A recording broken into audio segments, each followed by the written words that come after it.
A quarta dimensão. Capítulo 1. Incubação. Uma lei da fé. Deus jamais produzirá nenhuma de suas grandes obras a menos que a realize por meio de sua fé, da fé que deu a você. Supõe-se que você tenha fé porque a Bíblia diz que Deus deu a todos nós uma medida de fé. Você deve ter um pouco de fé, quer o sinta quer não. Você pode tentar sentir a fé, mas quando você necessita de fé, ela se faz presente. Está presente para seu uso, como possuir dois braços, quando deles necessita só movê-los e usá-los. Não é necessário sentir que meus braços estejam pregados aos meus ombros para saber que os possuo. Há, contudo, certos modos pelos quais sua fé opera e o liga ao Pai Celestial que habita em você. A Bíblia diz que a fé é a substância das coisas que esperamos, substância que possui uma primeira etapa de desenvolvimento, de incubação, antes que seu uso possa ser completo e eficaz. Agora você poderá perguntar, quais são os elementos necessários para tornar minha fé usável? Há 4 passos são: primeiro, a fim de usar sua fé é preciso que você tenha a visão de um objetivo claro. A fé é a substância das coisas, coisas nítidas, que se esperam. Se tiver uma ideia vaga de sua meta, então estará fora de contato com aquele que pode responder à sua oração. É preciso que você tenha uma meta clara e definida. Aprendi esta lição de uma maneira muito especial. Tinha estado no ministério pastoral durante alguns meses e era tão pobre que não possuía bens materiais nenhuns. Era solteiro e vivia num quarto pequeno. Não tinha escrivaninha nem cadeira nem cama. Comia no chão, dormia no chão e estudava no chão. Tinha de andar quilômetros e quilômetros todos os dias para poder desempenhar meu ministério de ganhar almas. Mas um dia, enquanto lia a Bíblia, fiquei tremendamente impressionado pelas promessas de Deus. A Bíblia dizia que se tão somente eu colocasse minha fé em Jesus e orasse em seu nome, eu receberia tudo o que pedisse. A Bíblia também me ensinava que eu era filho de Deus, filho do Rei dos Reis, e Senhor dos Senhores. De modo que eu então orei, dizendo: Pai, por que deve um filho do Rei dos Reis e Senhor dos Senhores viver sem escrivaninha, sem cadeira, sem cama e andar quilômetros todos os dias? Pelo menos eu poderia ter um escritório humilde, uma cadeira em que sentar, e uma humilde bicicleta a fim de sair a fazer visitas. Achava que segundo as Escrituras eu podia pedir estas coisas ao Senhor. Ajoelhei-me e orei: Pai, agora estou orando. Por favor, envia-me uma escrivaninha, uma cadeira e uma bicicleta. Pus toda a minha fé no pedido e dei graças a Deus. A partir desse momento comecei a esperar a entrega dessas coisas. Passou um mês e não recebi resposta alguma. Passaram 2, 3, 4, 5, 6 meses e ainda continuava a esperar, e nada, com mente deprimido. Não tinha comido nada, estava com muita fome, cansado, deprimido e comecei a reclamar: Senhor, pedi-lhe uma escrivaninha, uma cadeira e uma bicicleta há vários meses atrás, e não me deste nenhuma destas coisas. Tu vês que estou pregando o evangelho para as pessoas pobres deste bairro pobre. Como posso pedir-lhes que exercitem a fé quando eu mesmo não posso praticá-la? Como posso pedir-lhes que coloquem a fé no Senhor e vivam pela palavra, e não pelo pão? Meu Pai, estou tão desanimado. Não estou muito certo disso, mas sei que realmente não posso negar a palavra de Deus. A palavra deve permanecer, e tenho certeza de que vais responder-me. Mas desta vez eu simplesmente não tenho certeza do quando e como. Se vais responder a minha oração depois que eu morrer, de que me aproveitará isso?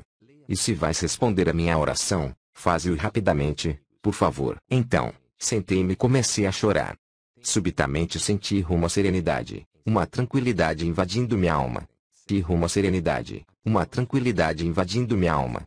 Toda vez que me vem esse tipo de sentimento, sentimento da presença de Deus, Ele sempre fala, de modo que esperei. Então aquele sício suave ressoou em minha alma e espírito, dizendo: Meu filho, ouvi sua oração muito tempo atrás. Exclamei abruptamente: Então, onde estão minha escrivaninha, minha cadeira e minha bicicleta? Disse meu espírito: Sim, esse é o seu problema, o problema de todos os meus outros filhos. Imploram exigindo todo tipo de coisas, mas o fazem com termos tão vagos que não posso responder. Será que você não sabe que há dezenas de tipos de escrivaninhas, cadeiras e bicicletas? Mas você simplesmente pediu-me uma escrivaninha, uma cadeira e uma bicicleta.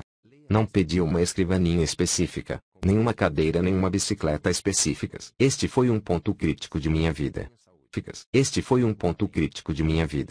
Nenhum professor do Instituto Bíblico me havia ensinado estas coisas. Eu tinha cometido um erro que resultou num abrir de olhos para mim. Então disse eu: Senhor, realmente desejas que eu ore em termos específicos? Desta vez o Senhor me levou para Hebreus. Capítulo 11. A fé e a certeza de coisas bem específicas, que se esperam. Ajoelhei-me de novo e disse: Pai, sinto muito. Cometi um grande erro e te compreendi mal. Cancelo todas as minhas orações passadas. Começarei tudo de novo. Então dei o tamanho da escrivaninha, que devia ser de mogno das Filipinas. Queria o melhor tipo de cadeira, uma cadeira de escritório, de aço, com rodinhas para que pudesse mover-me de um lado para outro, como um manda-chuva. Falei-lhe, depois, da bicicleta. Dei muita consideração a esse assunto, porque há tantos tipos de bicicletas: coreana e bicicletas coreanas, japonesas, formosianas e alemãs. Mas naqueles dias as bicicletas coreanas e japonesas geralmente eram muito franzinas e eu queria uma bicicleta forte e maciça. E como as bicicletas de fabricação norte-americana são muito boas, orei dizendo: Pai, desejo uma bicicleta fabricada nos Estados Unidos, com algumas marchas para que eu possa regular a velocidade. Encomendei estas coisas em termos tão específicos que Deus não poderia cometer erro algum em entregá-las. Então realmente senti a fé fluir do coração e regozijei-me no Senhor. Nessa noite dormi como uma criança. Mas ao despertar, às 4h30 da manhã seguinte, a fim de preparar-me para a reunião de oração matinal, repentinamente descobri que meu coração estava vazio. Na noite anterior eu tinha toda a fé que há no mundo, mas enquanto dormia a fé bateu asas e me deixou. Não sentia nada no que. Isto é terrível. Uma coisa é ter fé, mas é totalmente diferente conservar essa fé até receber a resposta. Este é um problema comum a todos os cristãos. Podem escutar por algum tempo a um pregador excelente e ter toda a fé que há no mundo enquanto o ouvem. Mas antes que cheguem a casa já perderam tudo. Sua fé bate asas e voa. Nessa manhã, lendo a Bíblia à procura de uma passagem especial para pregar, repentinamente meus olhos caíram em Romanos 4,17. Deus que vivifica os mortos e chama à existência as coisas que não existem. Meu coração pegou-se a esta passagem, e ela começou a queimar minhas entranhas. Disse a mim mesmo: acho que podia simplesmente chamar à existência aquelas coisas que não existem como se existissem, como se já as possuísse. Eu tinha recebido a resposta ao problema de como conservar minha fé. Corri para a tenda que nos servia de igreja, onde as pessoas já haviam começado a orar, e depois de cantarmos alguns hinos comecei a pregar. Expus-lhes essa passagem bíblica e disse: Irmãos, pela bênção de Deus já tenho uma escrivaninha de mogno das Filipinas, uma linda cadeira de aço com rodinhas, e uma bicicleta com marchas de fabricação norte-americana. Louvado seja o Senhor! Já recebi todas estas coisas. As pessoas ficaram a olhar-me de boca aberta, pois sabiam que eu era totalmente pobre e gabava-me destas coisas, e não podiam acreditar no que ouviam. Pela fé, realmente louvava a Deus, fazendo justamente o que a palavra de Deus ordena. Depois do culto, enquanto saía, 3 rapazes seguiram-me e disseram: Pastor, queremos ver suas coisas. Fiquei aterrado porque não tinha contado com a possibilidade de ter de mostrar minhas coisas.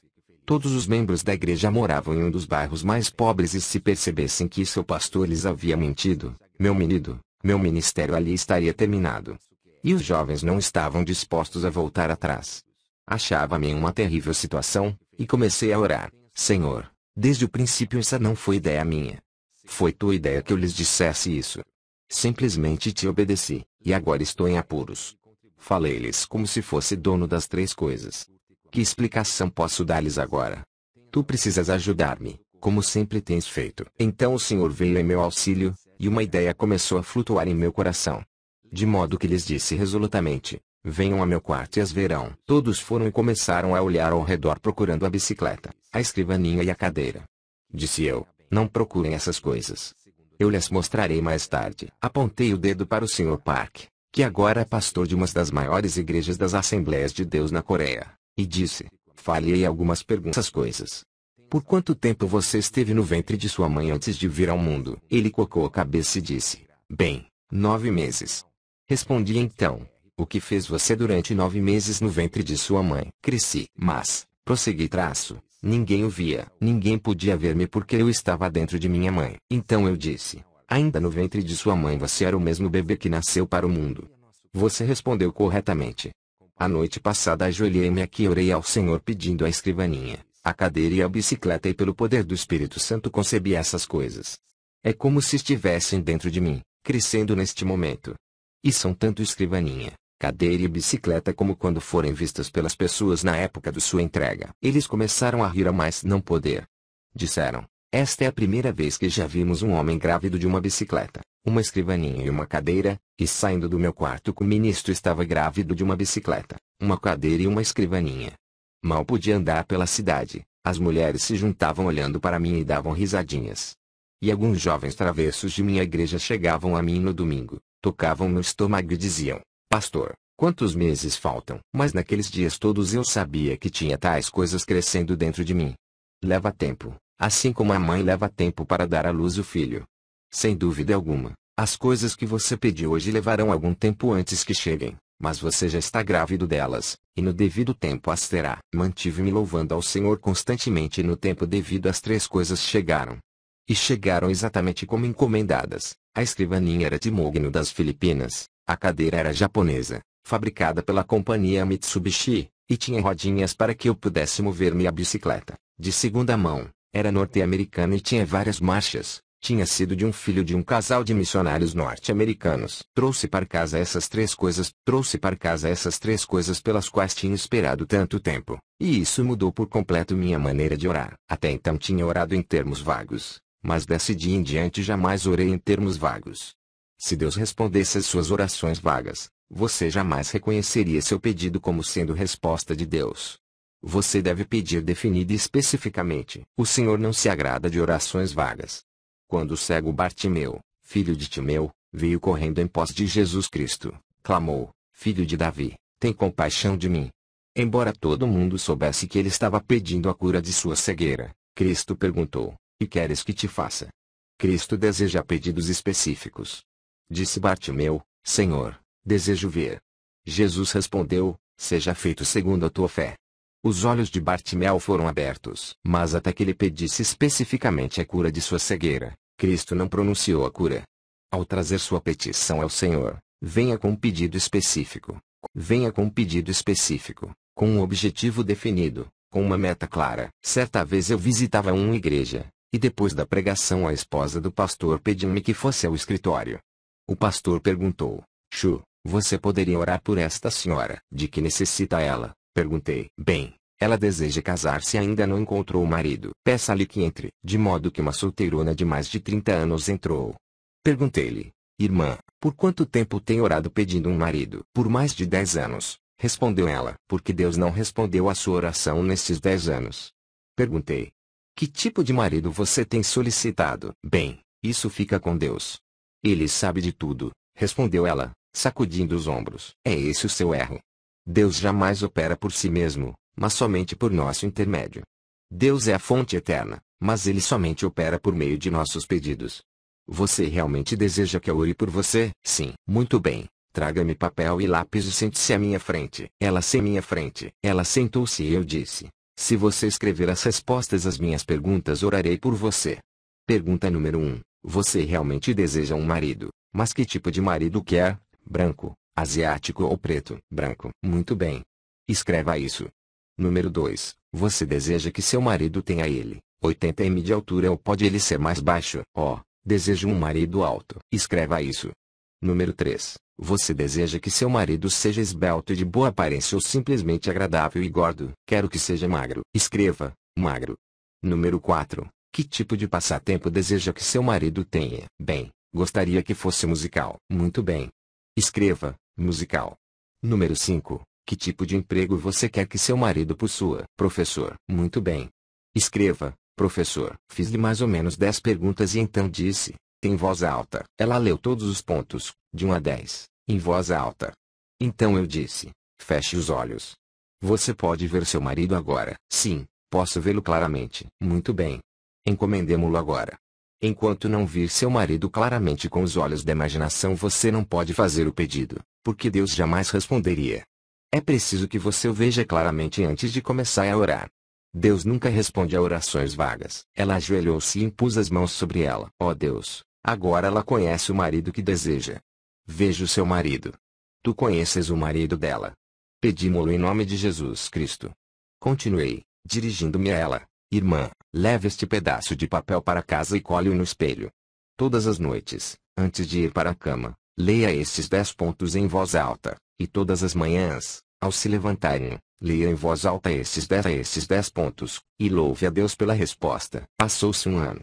E aconteceu de eu estar passando por essa cidade novamente quando a esposa do ministro me telefonou.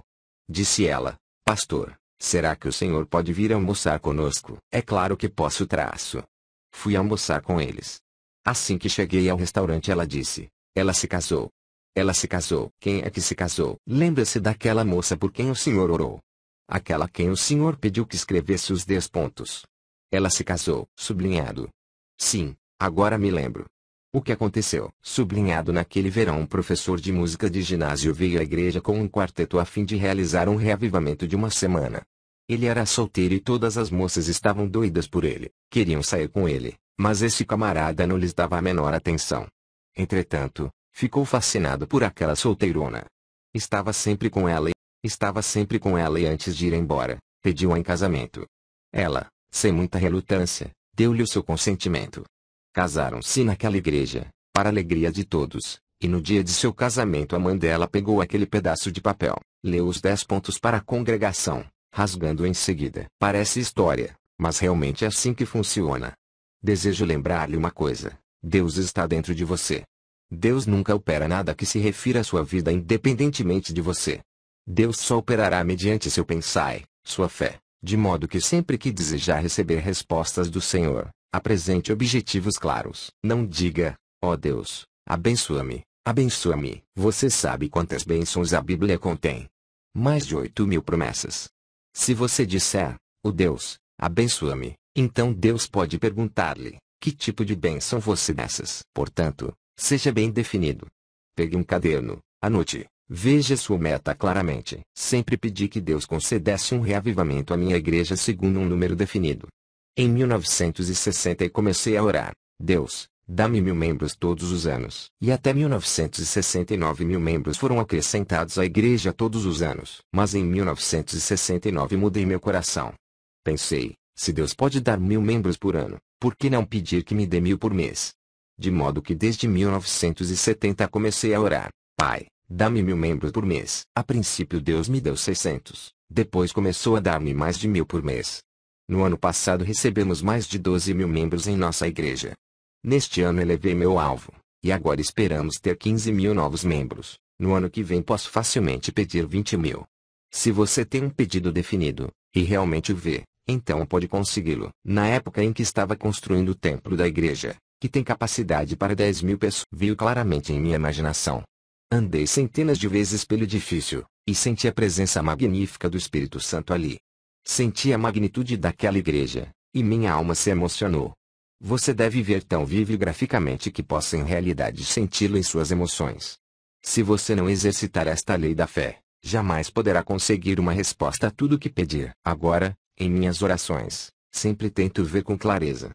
Desejo ver meu objetivo tão vivamente que sinta na alma a emoção dele.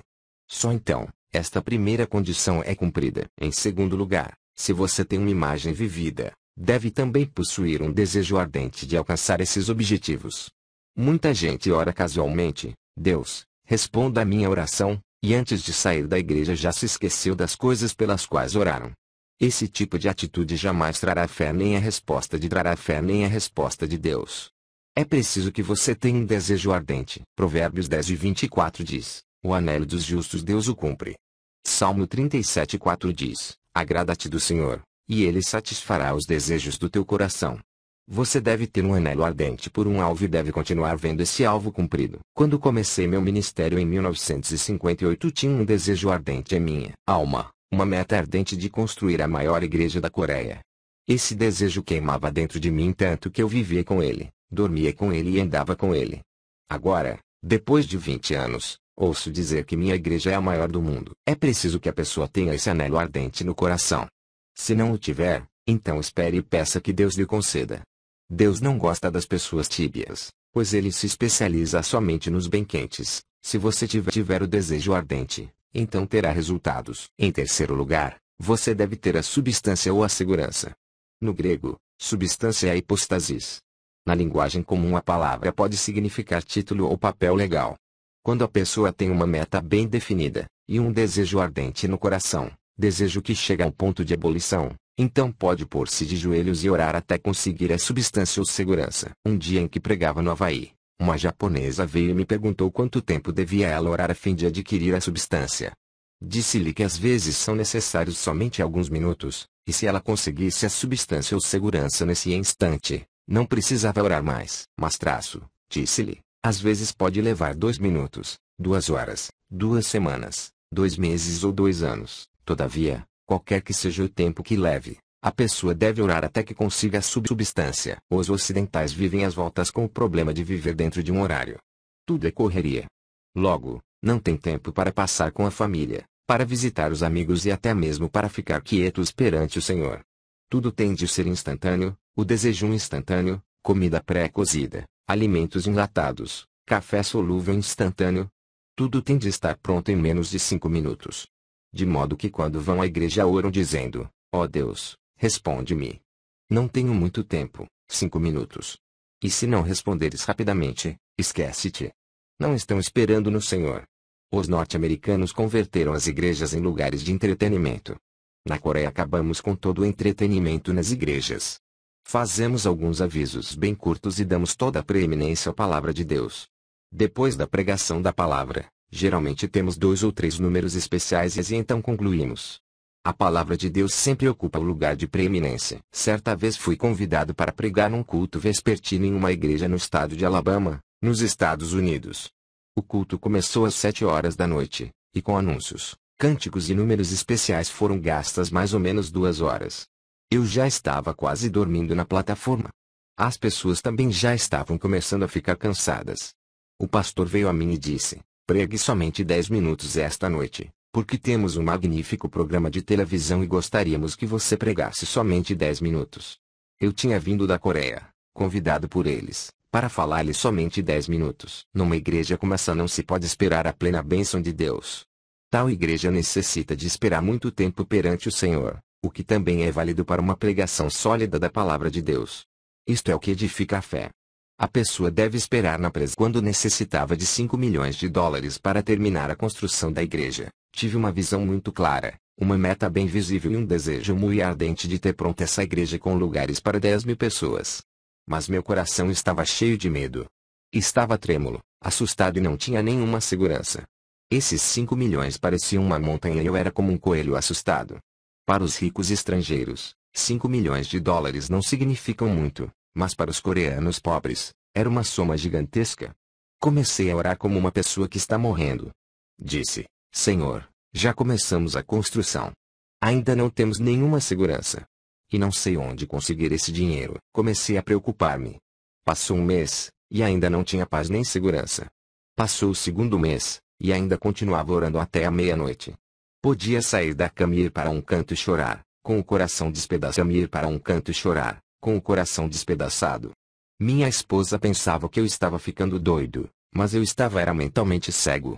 Ficava em pé, parado, sem falar nem pensar, somente fazendo girar na cabeça os 5 milhões de dólares. Certa manhã, depois de orar intensamente por 3 meses, minha esposa me chamou, querido, o desejo está pronto. Ao sair do escritório, e quase no preciso momento em que me sentava à mesa, na sala de jantar, os céus se abriram e uma tremenda bênção derramou-se sobre mim.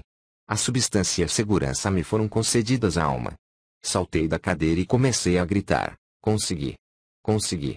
Consegui! Minha esposa saiu correndo da cozinha e quando olhei para seu rosto percebi que ela estava toda pálida. Ela estava espantada aí, levando-me de lado, disse, querido, que aconteceu com você? Você está bem, querido? Que aconteceu com você? Você está bem? Sente-se. Consegui. Consegui o quê? Consegui 5 milhões de dólares. Assegurei-lhe com firmeza. Você está realmente louco. Realmente louco? Disse ela. Mas, querida, tenho estes 5 milhões de dólares dentro de mim. Estão crescendo agora.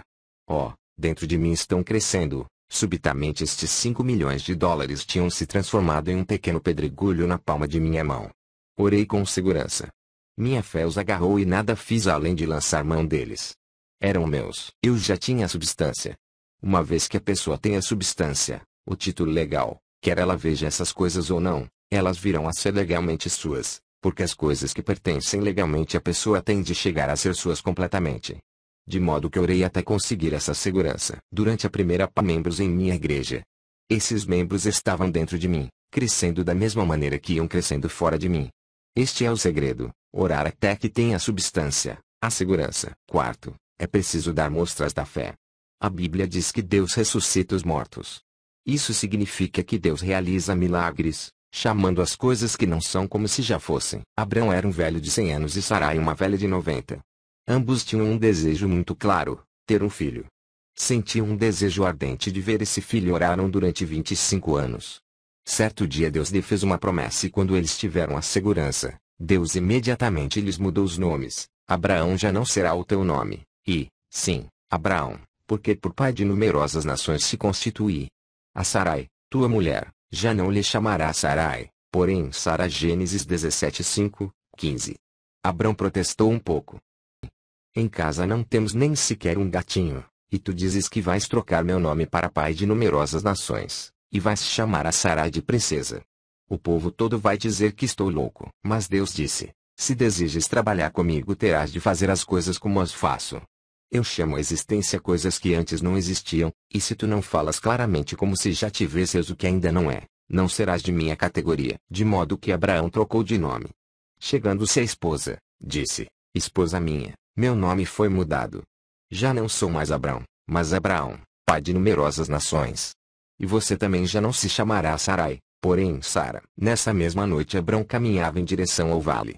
Sara, que já tinha aprontando a janta, chamou o marido. Abraão, a janta está pronta. Essas palavras ressoaram por todo o povoado. Os aldeões pararam de trabalhar e olharam uns para os outros. Escutem só isso, chamou-no de Abraão, o pai de numerosas nações. Pobre Sarai, está tão ansiosa por um filho, sendo já velha de 90 anos, que começou a chamar o marido de pai de numerosas nações. Deve ter perdido o juízo. Que pena. Então ouviram uma forte voz de barítono que dizia, querida Sara, já estou indo. Que? Tornaram a perguntar os aldeões. Sara, a princesa, a mãe de muitos filhos. Aconteceu mesmo a Abraão. Os dois ficaram loucos. Mas Abraão e Sara não fizeram caso dos comentários dos vizinhos. Chamaram um ao outro de pai de numerosas nações e princesa. E exatamente como chamaram um ao outro, exatamente como deram testemunho de sua segurança, tiveram um filho muito formoso ao qual chamaram Isaque, que significa riso. Irmãos e irmãs, desejam vocês ver um sorriso nos seus rostos? Desejam ver sorrisos nos de sua casa nos seus rostos? Desejam ver sorrisos nos de sua casa? Desejam ver sorrisos em seus negócios e em suas igrejas? Usem a lei da fé. Então poderão ver o nascimento de muitos Isaques em suas vidas. Os milagres não são produzidos por meio de uma luta cega. Há leis no reino espiritual e você tem no coração recursos inesgotáveis. Deus mora dentro de você. Mas Deus não vai fazer nada por você a menos que o faça por intermédio de sua própria vida. Deus quer cooperar com você para a obtenção de grandes coisas. Deus é o mesmo, porque Jeová nunca muda. Mas enquanto a pessoa não mudar, Deus não pode manifestar-se a ela. Deus usou Moisés, Josué e outros homens de fé gigantesca. Mas ao morrerem Moisés e Josué e não nascerem outros homens como eles, o povo começou a desviar-se e Deus parou de manifestar seu poder. Deus deseja manifestar-se mediante você hoje, assim como ele se manifestou mediante Cristo 2000 anos atrás. Ele é tão poderoso quanto era antes, e depende de você. Afirmo que posso construir uma igreja para 10.000 pessoas na Coreia, no Japão, na Alemanha, nos Estados Unidos ou em qualquer outra parte, porque a visão de uma igreja tão grande não está no exterior, mas no interior da pessoa. O que é engendrado em seu coração e mente está pronto para realizar-se em seu ambiente e circunstâncias. Vigie seu coração e mente mais do que qualquer outra coisa. Não procure encontrar a resposta de Deus em outra pessoa, porque essa resposta vem a seu espírito, e por meio de seu espírito ela se materializa em suas circunstâncias. Clame pela palavra de segurança e a proclame, pois sua palavra se espalha e cria. Deus falou e todo o universo se formou. Sua palavra é o material que o Espírito Santo usa a fim de criar. Portanto, ordene, pois isto é muito importante. A igreja hoje perdeu a arte de dar ordens. Nós, os cristãos, estamos nos tornando mendigos perenes, pois mendigamos constantemente. Às margens do Mar Vermelho Moisés implorou, ó Deus, ajuda-nos. Os egípcios estão chegando. Deus o repreendeu dizendo, Moisés, por que clamas a mim? Ordena e as águas do mar se dividirão. Há tempo de orar mas também há tempo de dar a ordem. Deve orar em seu quarto secreto, mas ao sair para o campo de batalha, você sairá a fim de proferir a palavra de ordens e criação. Quando lemos a vida de Jesus Cristo, vemos que ele sempre estava dando ordens. Orou a noite toda, mas ao sair para a linha de frente mandou que o povo fosse curado. Mandou que o mar se acalmasse. Ordenou que o diabo saísse das pessoas. E seus discípulos fizeram exatamente a mesma coisa. Ao mendigo, Pedro ordenou: ouro, mas o que tenho, isso te dou. Em nome de Jesus Cristo, o Nazareno, anda. Atos 3:6. Ao cadáver de uma senhora Pedro ordenou: apruma-te direito sobre os pés. Atos 14:101. Eles deram a palavra criadora. A Bíblia manda curar os doentes. Diz-nos a Bíblia em Tiago, e a oração de fé salvará o enfermo. Deus pede-nos claramente que curemos os doentes, de modo que em minha igreja curo os enfermos, guiado pelo Espírito Santo. Apresento-me perante os irmãos e clamo: estais curados. Levantai-vos. Peço que a saúde se manifeste e as dezenas e centenas das pessoas recebem a cura. Alguns meses atrás estava dirigindo uma reunião na Austrália. Certa noite tínhamos reunidas cerca de 1.500 pessoas em um lugar pequeno, e bem à minha frente estava uma senhora numa cadeira de rodas. Ela estava tão deformada que me senti deprimido. Perguntei: Senhor, por que a colocaste à minha frente? Depois de vê-la não posso exercitar a fé. Assim sendo, tentei evitar olhar para ela enquanto pregava. Olhava para outro lado e então subitamente voltava a olhar para outra direção, pois a vista desta mulher tinha derramado água fria em meu coração. No final do sermão o Espírito Santo de repente falou-me ao coração, dizendo: desce e levanta-a. Respondi: querido Espírito, realmente queres que eu desce e a levante? Ela está tão deformada, e me pergunto se o próprio Jesus a poderia levantar. Não posso fazê-lo. Estou apavorado. Mas o Espírito Santo disse: vai e levanta-a. Recusei-me dizendo: oh, não, estou com medo. Então comecei a anunciar os tipos de cura que o Espírito Santo me mostrava estarem acontecendo nas outras pessoas, mas não nesta mulher. Primeiro foi curada uma senhora cega. Ela estava tão apavorada quando pronunciei isso. Primeiro foi curada uma senhora cega. Ela estava tão apavorada quando pronunciei sua cura que gritou e caiu desmaiada logo depois de seus olhos se abrirem. Então as pessoas começaram a ser curadas por todo o auditório. Anunciava as curas sem parar, mas o Espírito Santo continuava a dizer-me: desce e levanta-a. Respondi: Pai, ela está tão deformada e estou apavorado. Nos últimos momentos do culto cedi, e quando o pastor pediu que todos se levantassem para cantar o hino final, desci e falei em sussurro para que os outros não me ouvissem: Senhora, se desejar, pode levantar-se dessa cadeira. Depois levantei-me e saí apressadamente. Quando me voltei todos tinham começado a gritar e a bater palmas, pois aquela mulher tinha se levantado de sua cadeira de rodas e começado a andar ao redor da plataforma. Fui tolo, pois se tivesse levantado no começo eu poderia ter trazido o céu àquele culto, mas eu estava apavorado. Muitos perguntam-me se tenho o dom da fé, ou o dom da cura. Tenho examinado meu coração e até agora não encontrei dom algum em que isso acontece, porque é o Espírito Santo que possui os dons. Todos os 9 dons são dele. Ele habita em nós, e em mim. O Espírito Santo manifesta-se por meu intermédio. Eu não possuo os dons, somente o Espírito Santo os possui. Simplesmente lhe obedeço e creio nele. Que tipo de dom possuo? Vou lhe dizer qual o único dom que tenho: o dom da ousadia.